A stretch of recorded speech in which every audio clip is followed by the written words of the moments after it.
Okay, here's the Silvertone 17. I've got the case, and I pulled the chassis out. So there it is. So we'll be able to tip it up and work on it without having to separate the picture tube. That's great. I had all this pulled off, have it marked, and then I realized that the picture tube was mounted to the chassis, so that'll be a great help to do a repair. It's in pretty rough shape, but we'll see. I feel pretty sure these filter caps for the power supply are shot, and there are two selenium rectifiers under here that could be a question. We'll flip it upside down and take a look at it, but there you have it, the Silvertone model 110-702, and it's a 1953 Sears Silvertone television set, and pretty cool. I love working on these. This is an early rectangular tube, and I've worked on the roundy tubes, but I don't think I've worked on one of these early 1950s rectangular tubes. So this will be a lot of fun. Don't know what we're going to get into, and the case is not very pretty, so I'm not too excited about getting it running as a display set, but I would just like to get it running for video purposes. And so I know that several of you are Shango66 subscribers, and he is a brilliant, goofy guy, great fellow.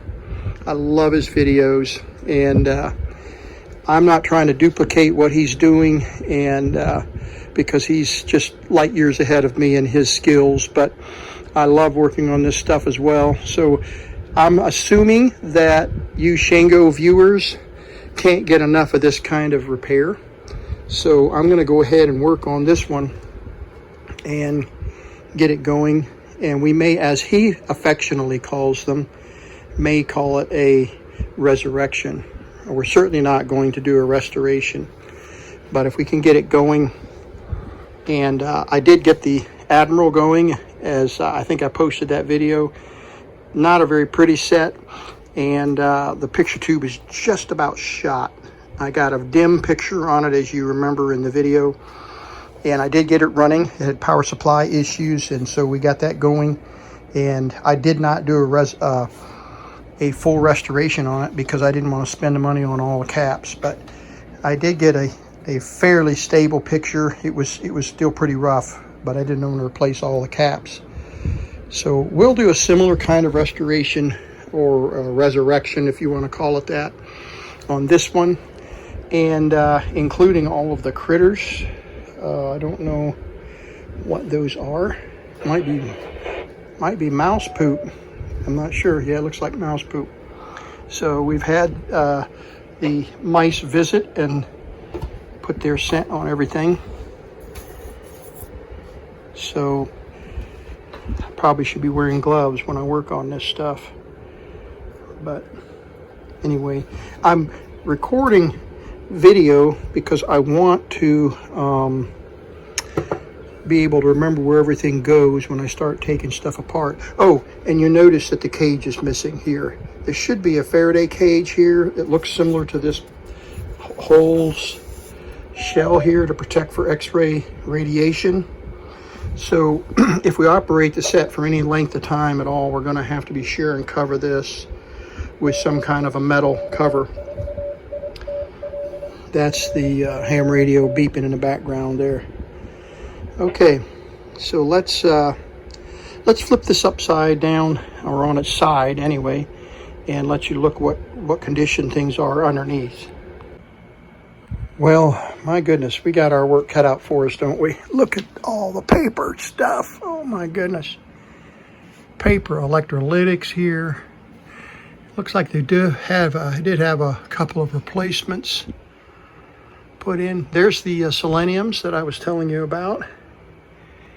And they replaced them with they've already replaced them with diodes, silicon diodes. So they've replaced, somebody's been in here and worked on them and pulled and put in germanium or whatever those are, silicone, not sure. I guess they would be considered germanium diodes, whatever. They're definitely not selenium. Got some smoky, blistered filter caps. Oh my. These definitely are probably cooked. They look like they've been replaced. Look at it. Yeah, these have been replaced at one time.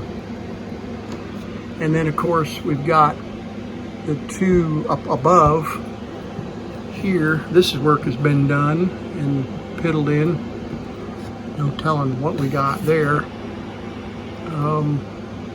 Yeah, there's some work been done in here on both of these. Look at that. That one's burnt to a crisp, looks like. Oh my.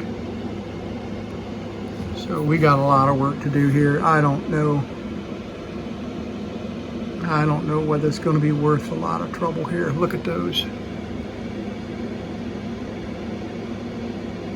Somebody's been poking around in here, made marks, been poking on them and made marks on them. Yeah, it's pretty grungy. I don't know, guys. There's a fuse right there. No idea what condition that fuse is in or where it is in the circuit.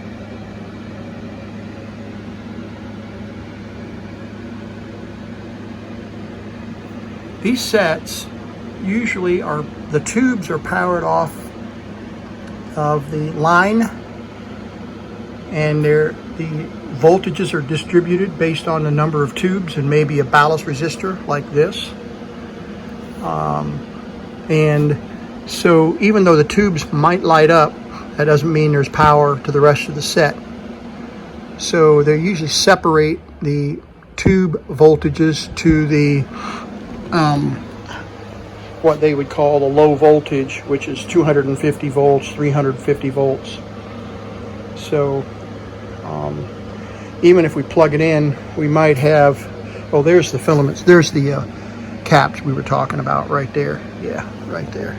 These two caps in the back. I was backwards. Yeah, and they haven't been touched. But there are, wait, we're missing a volt wire on there, or is it just hidden? Let's see if I can get over here. Oh, there it is. Okay. Yeah, there's a wire on it. Right there. Okay. And this one is a single as well. And it has a fuse on it. Don't know if the fuse is open. Looks like it might be okay. We'll find out in a minute with the meter.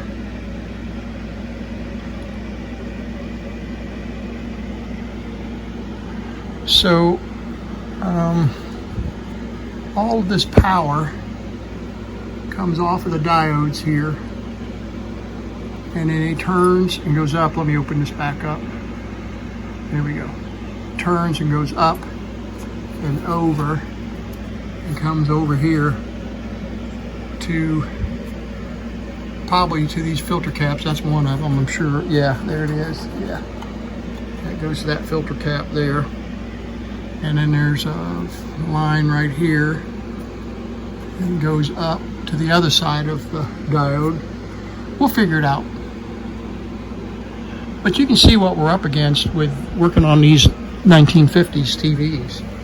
I mean, they're very expensive. You replace all these caps if you were going to. And that's just half of it. Probably many of these resistors are shot or way out of range. So no telling what we're getting into here. But I think I'll at least try to see if I can get some low voltage, meaning 200 to 300 volts. When I say high voltage, we're talking about this stuff down in here that's 10,000 volts for the second anode on the picture tube and all the flyback and horizontal circuits. So So we will, if we can get this working, these caps, if they're clean. I don't know where these two caps, and these are multi-layer caps too, you see 120, 40, and something. Can't read it from here. We'll have to look. Oh, just common. All right, so it's 120 and 40, and then I don't know what this one is. We'll find out when we look at the schematic.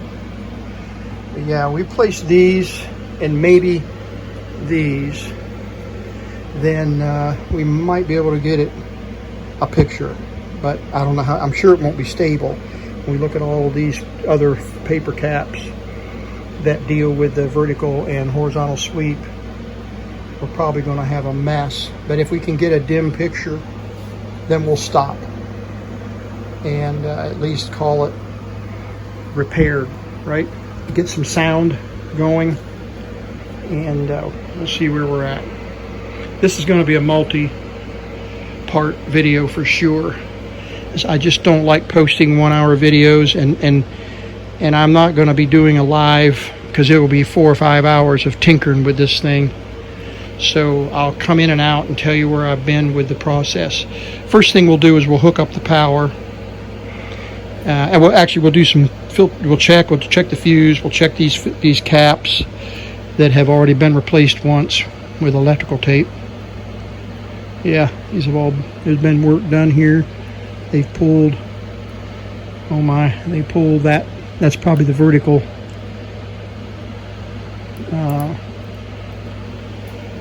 vertical sweep transformer. It's an audio transformer probably. One of these may be just a ballast transformer in the power supply. That could be it there. But yeah, see if we can get it, the basics, and get some 200, a B plus. We'll call it B plus. That's the voltage we're talking about, that the schematic calls low voltage, B plus.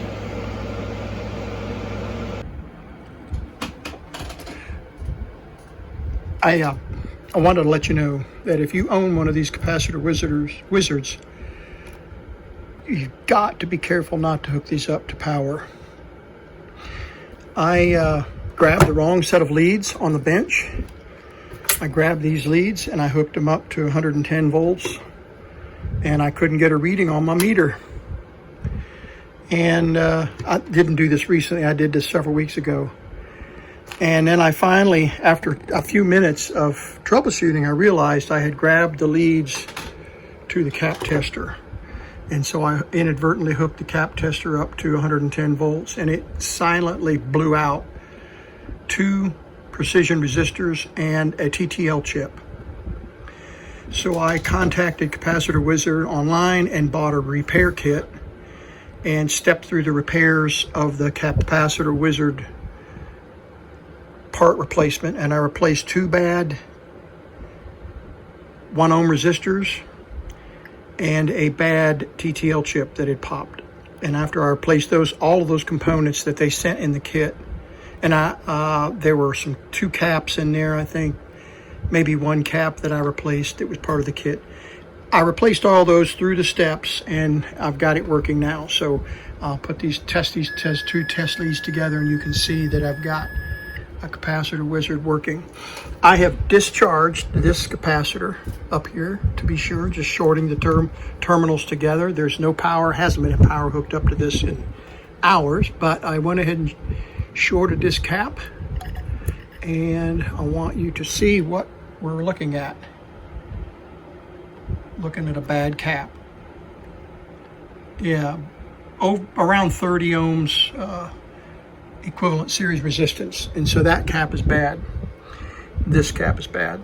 And then I tested this cap, and I've got a fuse lead here and then a sand resistor here. Let's check that lead. Let's check that cap.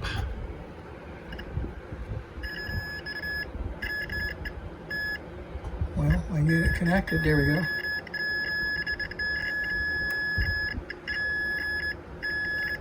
Having trouble getting my leads connected because of there we go. So that cap is good. And this tester also checks continuity, and so I was in here. Let's check the fuse. We've got the fuse jump there. Look at, we've got an open fuse. So we need to change this fuse. We need to install that cap, whatever that was. That's one of the filter caps that is running from the rectifiers, and it's running over there and being filtered by these two caps. So we'll replace this cap, and then we will replace this fuse, and then we'll fire it back up. Filaments are directly heated off of the line. So let's do that. Let's replace the fuse, replace the bad cap, and we'll keep going. We might as well, while we've got the Cap Wizard working again. Boy, that's a relief. This is a indispensable tool, an indispensable tool. I don't know how I could get along without it. So we're going to test these paper caps right here to see if what kind of numbers we're getting on them. And we'll go ahead and check some of these others out real quick that are over 1 microfarad. Remember, the Cap Wizard will only test caps over one microfarad and up. So let's do a few more checks. We'll replace this, and then we'll do a few cap tests on some of these bigger electrolytics, and then we'll go from there. Okay, we're going to check. This is this filter cap, and I've shorted these to make sure there's no power on them. And if we can get our leads connected here. Okay, that cap is bad. It's over 30 ohms. Go to negative here, and I'm sorry, I'm trying to do this with one hand. And positive there. Yeah, 30 ohms.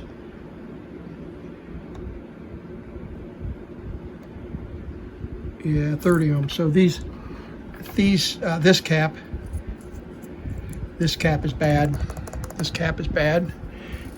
And somebody's already been in here and tested this one. I said they replaced it, and they may have, but this one is definitely bad, and this just snaps in here. So we got plenty of room to work with putting a couple of, we need to put a 120 and a 40 microfarad. So we'll find plenty of room to install a cap in there temporarily. And then this cap, I don't know what this one is, but let's see, we've got 1, 2, 3, and I think there's 4 back there. Yeah, so I don't know which one is common, probably the blue. Let's pull this cap out and get some numbers on it. Okay, there was a black wire there, and it is common. So here's the readings, if you can read upside down, or I can turn it right side up for you. We'll go ahead and get a video of that. 10, 10, 20, 20, and what voltage are we talking about here? 450, 300, 300, 300. So we should be able to find these caps in my stash, and then the black is common. But I probably would be smart to just go ahead and replace this one, since it's an electrolytic paper and in pretty rough shape. And if this one is bad, you can almost guarantee this one's going to be bad. So it should be easy to replace these. And then we'll be able to stuff the caps up in here with some electrical tape. Those are the two. There's 4 filter caps for the power supply primarily. And so I think what we ought to do is just go ahead and take the time, and we'll do that off camera. I want to note something down here too that you probably can see. See that right there? Is that a resistive wire? Resistive or fusible link, or is it just corroded? I can't tell. It might be heat shrink on a wire, but I don't know what that's going to, but it does look like a fusible link of some kind. Can't tell for sure. Yeah, it does look like a fusible link. I just can't tell. But anyway, those could be problematic. I don't know what this is. Resistor? I don't know. Feels ceramic. ceramic resistor. Same with that one. So, all right, we'll replace this cap and this fuse and these two caps.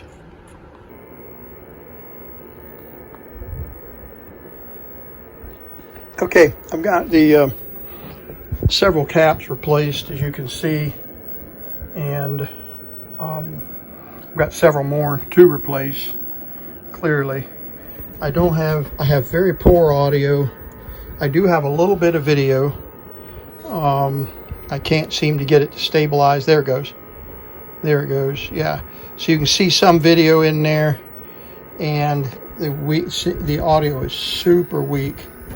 And I think I've got IF chain issues, but in any case, we are making progress on the unit, and I'll just keep replacing the vertical height is a major issue, and horizontal sync, of course. So I've got horizontal sync and phase down here, and vertical linearity and height right there. Brightness seems to be okay. It's not anything to write home about, but it is pretty good considering it's such an old set. So I've sprayed the tuner really well, and it continues to get better and better as time goes on. So as I continue to tune and clean the contacts on the tuner is tuning a little better and better. I pulled the tubes, the tuner tubes out and cleaned them. They check okay. I do have one audio tube in here that I need to check and see if it's bad. There's an audio tube in here that could be acting up. I see I've got one probably open resistor here. I'm not sure what that is. It looks pretty burnt. So we'll check the schematic on that one. I'm really just trying to get the unit to play. I don't want to spend a lot of money on it. And I've got another electrolytic right in here. I replaced one of the electrolytics right here in the vertical section, and that didn't make any difference. This cap really wasn't that bad. So replaced a few electrolytics. I got another electrolytic right here to replace, and that's probably in that vertical circuit as well. And that might be the reason why the unit is not, the height is not just right. The height adjustment does adjust the height of the set, but it's just not, there's not enough drive there in the vertical section to push the screen to the full length of the tube. So we'll keep going. There's a little drip of solder right here. Get that cleaned up. There we go. So let's keep checking. We're going to keep checking. I love these old sets, and this is a beautiful set considering how old it is and what condition it's in. It's going to be a great set. There's the case laying down there waiting to be cleaned up. Don't have any idea what I'll do with this set when I'm done. I might leave it outside the chassis, leave it unplugged just for demo, because it is a beautiful set when it's out of its chassis and just sitting here on the bench.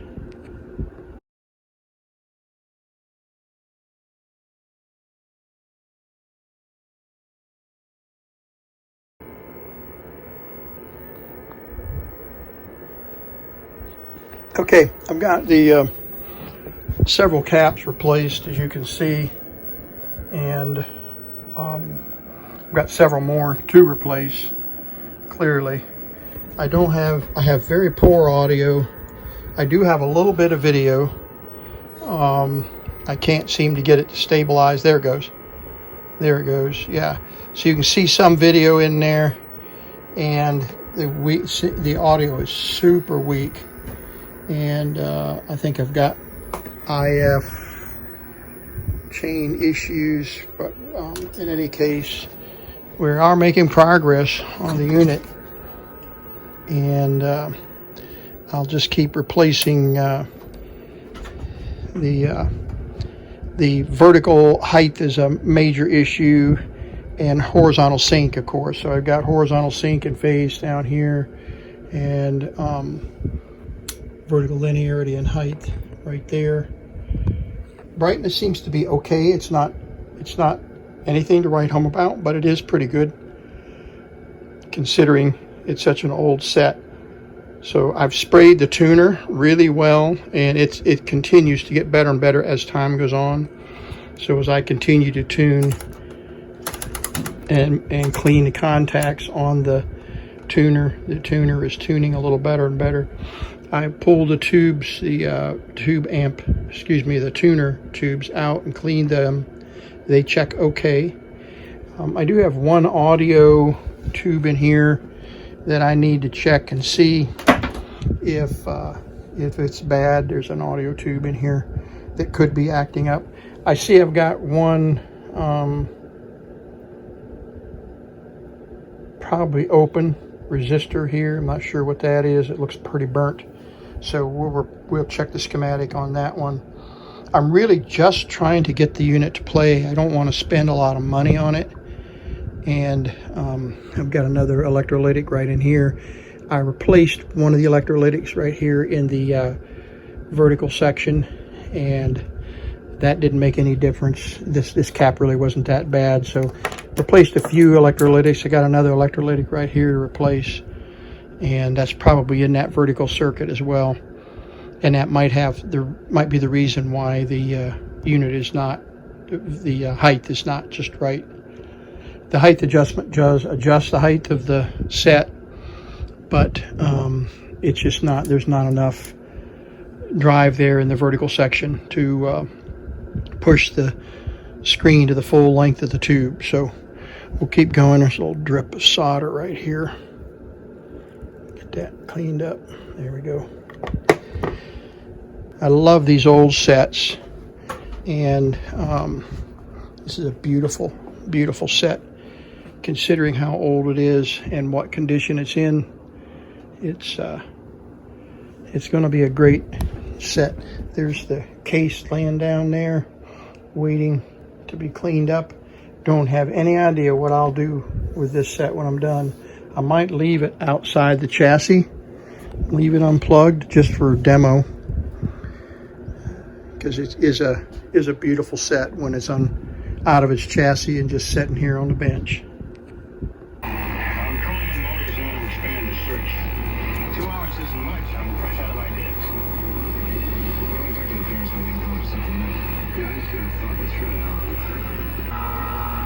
Okay, we're making progress here. We don't have a full screen yet, but we're getting there. And we've got some weak audio here.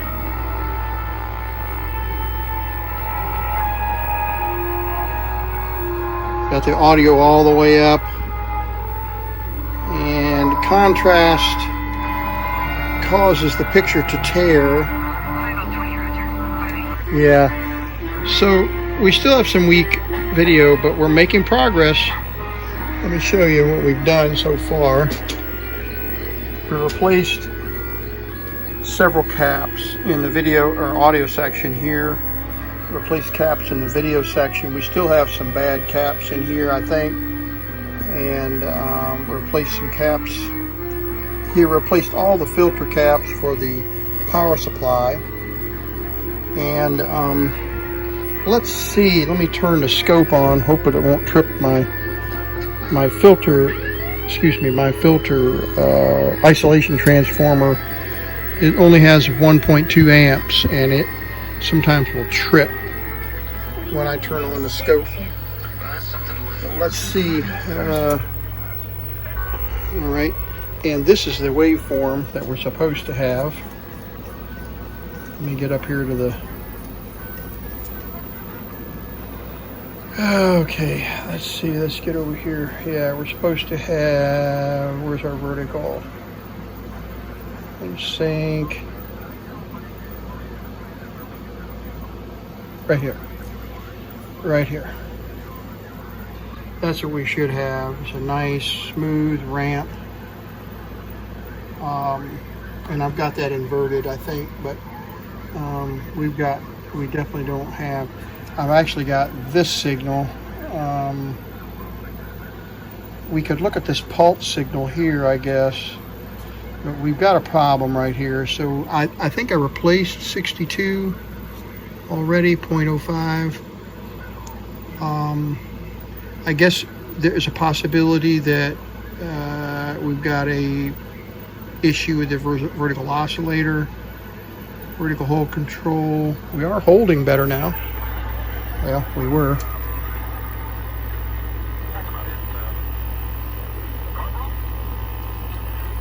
Yeah, so I think we still have a weak signal, and we definitely have an alignment problem. As you can see, we just lost our video entirely. Let me go back to my horizontal sync here, horizontal phase. I'm going to adjust it a little bit. Okay, we don't have a picture now. Lost our picture, but we've got video sync. Our video sync signal. It's unstable, but it is correct. If we come here, we can look at the picture of the video, and we've got it's a little unstable, but it is correct. So we're making progress on the vertical sync.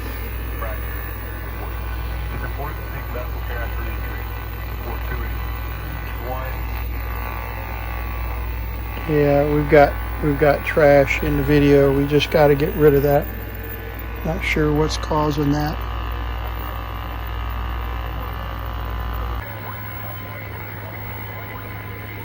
Okay.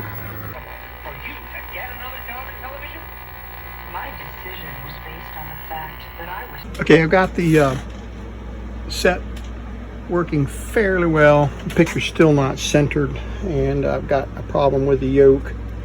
There's a short in the yoke that is causing it to blank out when I twist the yoke, so I'll have to work on that a little bit, but I think I'm getting close now. The focus it's out of focus slightly, and the focus ring here is frozen to this shaft here, and so I've got it soaked with penetrating oil, and I don't know how much more focus I can give it after I get this adjusted, but I've gotten the magnets out of the so we've got it all apart here, and I'm trying to get this assembly slides onto the yoke like that, and adjusts the gun. So I've got markings and everything where everything goes, and if I can get this adjusted here, that ring, I could heat it and probably free it up, and I might do that in just a minute if the penetrating oil doesn't work. I'm trying to go gently with it.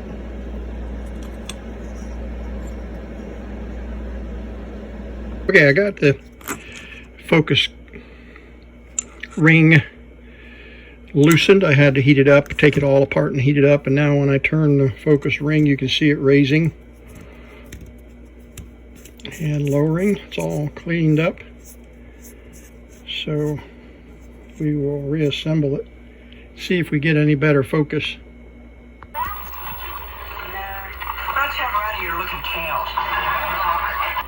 We definitely have a focus problem, and let's see if I can turn the brightness up.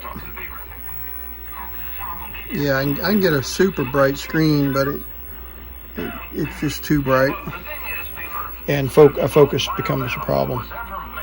So yeah, we've got some horizontal issues that were not right. I've still got a little bit of an alignment issue, but I'm not going to continue to work. The issue that I had with the focus had to do with this focus ring. I don't know if it's lost its Gauss magnetability, but I actually had one on a set that I had been working on over here, and so I pulled it, and it's not identical, but it's a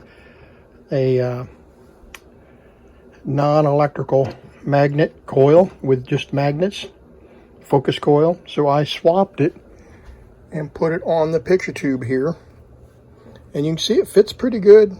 It's not perfect, and I immediately got my focus back. So I think these magnets are stronger on this one, and that's what was needed in order to get it to focus. So that's great. I'm real pleased with the video. So I'll get it cleaned up and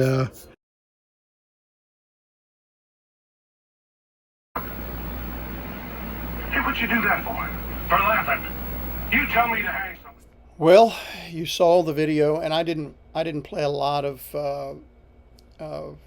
black and white television on the finished set because I don't want to create a lot of flags.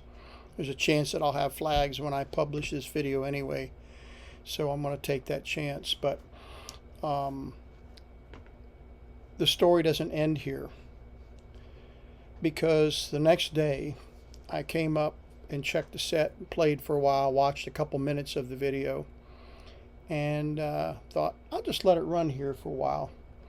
So I came back later, another day, turned the set on, and audio came on, and the set started making a snapping sound, really loud snapping sound, and the audio faded.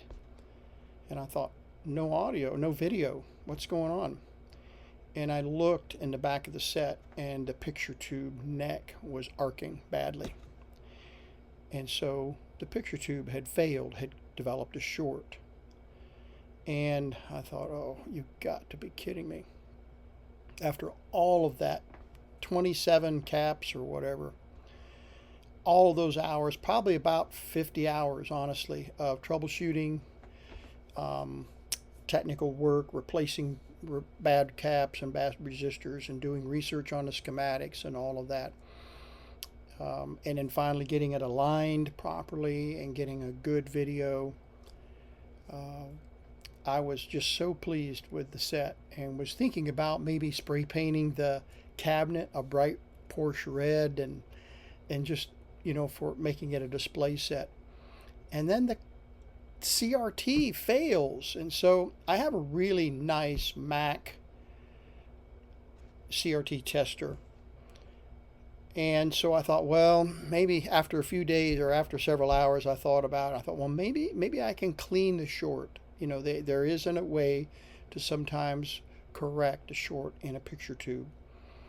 And so I spent considerable amount of time researching that, and did some study on the picture tube analyzer and on the picture tube itself.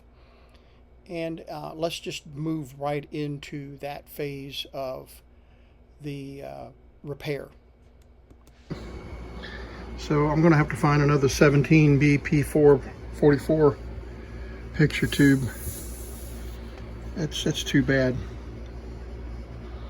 I don't really know what more to say about it. But yeah, that you can see the arcing going on in the tube in there. So I don't know if there's trash in the tube.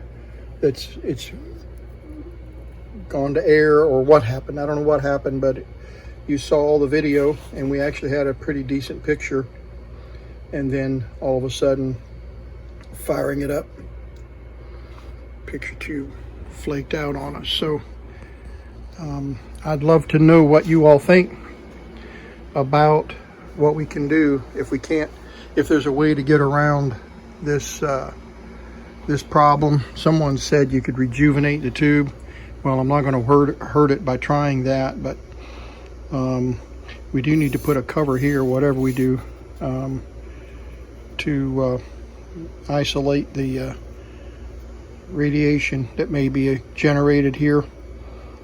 That doesn't look like there was ever a cover on here, so I'm not even sure. The drawings that I have of the schematics and everything don't show a cover on this setup, but I've got a feeling that there was some kind of a cover that set in here.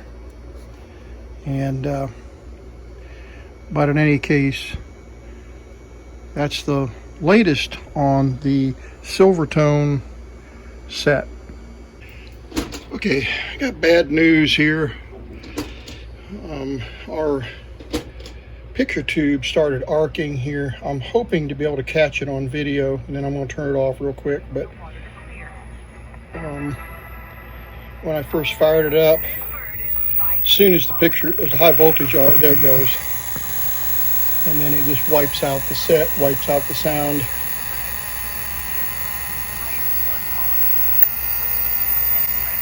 Yeah, so I think I've got a shorted picture tube. Yeah, I've been thinking about this.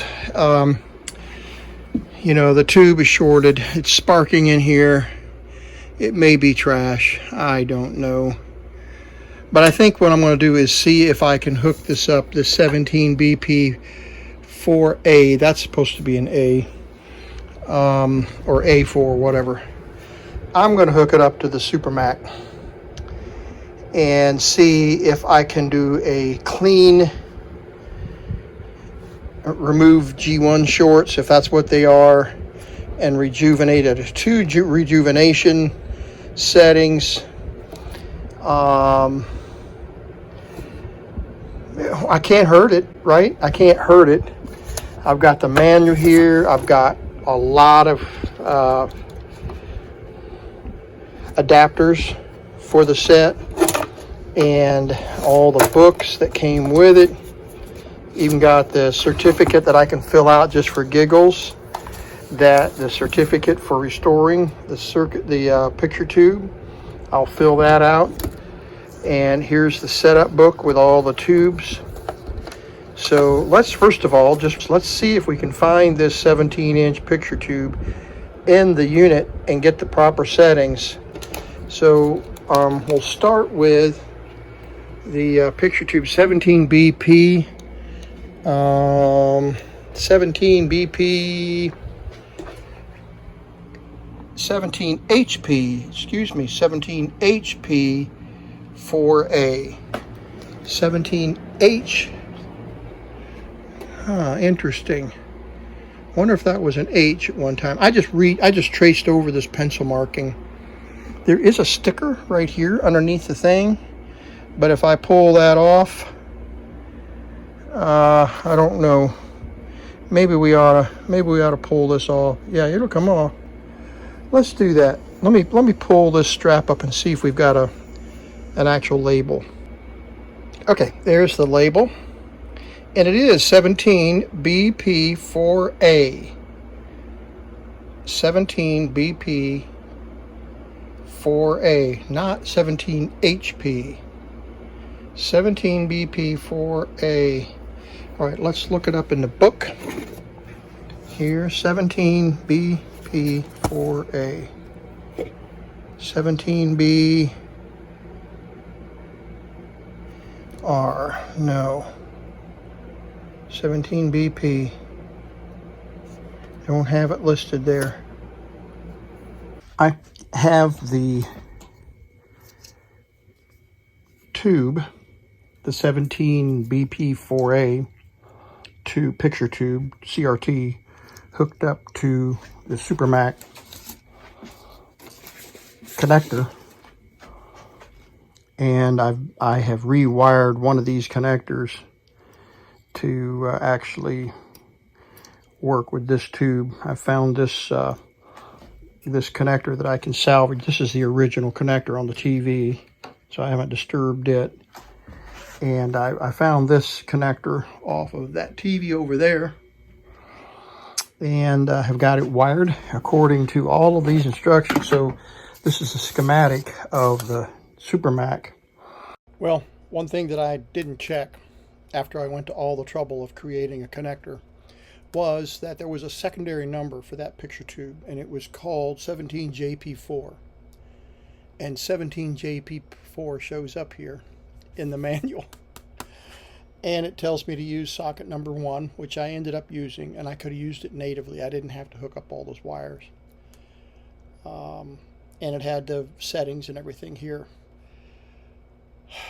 So, and this one, the 17 JP4 says that I should have 19,000 volts, 19.8 kilovolts on the anode. But in any case, and the focus volts should be around 300 volts, which makes sense. However, I didn't discover that until later, and as it turns out, it didn't make any difference because of the tube was cracked and unusable. We're ready to connect it, and like I said, we're not at risk for doing any more damage to the TV set because this tube is shorting in here badly. So the plan is to do a clean short setting on the unit, and if we will try to remove shorts, remove the G1 shorts. We'll try to do that. And oh yeah, there's the CRT shorted and good in shorted settings. So it may just jump right to shorted. We may not be able to do anything at all with trying to clear the short in this gun. And if that's the case, then we'll cry big tears. You know what? I think this tube is cracked. It is. Oh my. Oh my. Look at that. That tube is cracked, and probably, yeah, this tube is cracked. Oh my. No telling, probably when I was snapping this on and off here, or it could have, I don't know, but this tube is definitely cracked. You can see the crack, and I can feel the crack. So this is a waste of time. I don't know when that happened. I never noticed that before. I'll look at my previous videos, but I'm sad to say that, well, I'm happy to say that I did get a video of it playing video, but now that the tube has gone to air, it's cracked, and this is dangerous. I'm going to have to put some tape on this, keep this from imploding. And I'll get this tube off of this set and throw it in the trash, throw it in salvage somehow to prevent it from creating problems. So I'll have to disconnect it and tape this up carefully so it doesn't just completely fall off. What a sad thing. But I'm glad that you got to experience this with me, and I'm glad you got to experience the set playing. So if I can find another picture tube, and I've already looked and haven't found one, then we'll get it playing again. But I've got a lot of work, a lot of capacitors. You saw them.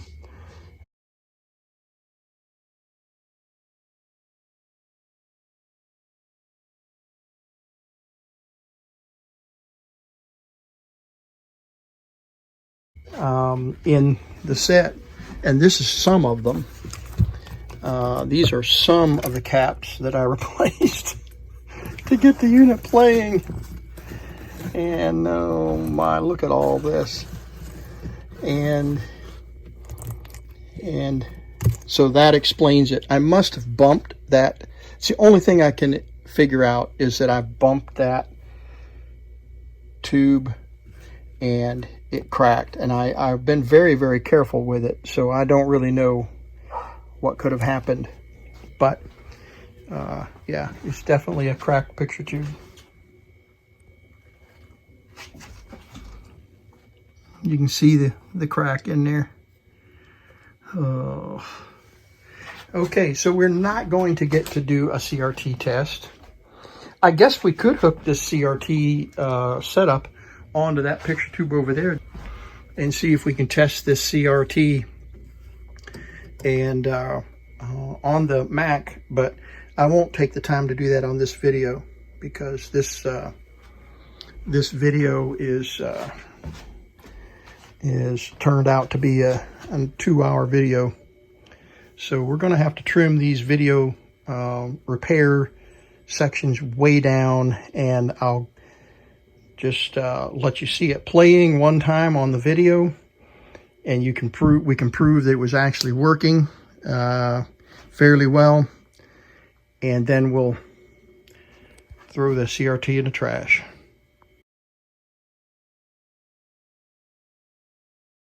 Here's how many caps were replaced. 27, I think, something like that. 25, 27.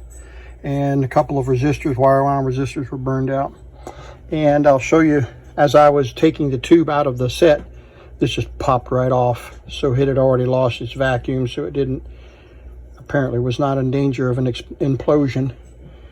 But those cups right down there seem to indicate low hour usage. I don't see extended discoloration, and so it's a shame. This tube was so bright and so crisp, but with that crack, I don't know if when I was snapping the ion trap magnet on and off the neck, that it cracked.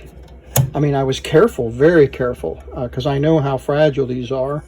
But something that I had done, apparently, when I turned to set around on the bench here, I didn't bump it into anything, but clearly I broke it. So this is the gun. It just pulled right out of the tube. And so this is what's left of that 17 BP4A picture tube, the 17 JP4. And I'm going to, there's the tube, and I covered up the glass end of it just to keep it from cutting. There's the chassis, the beautiful chassis that I spent so much time on, and it was working so beautifully.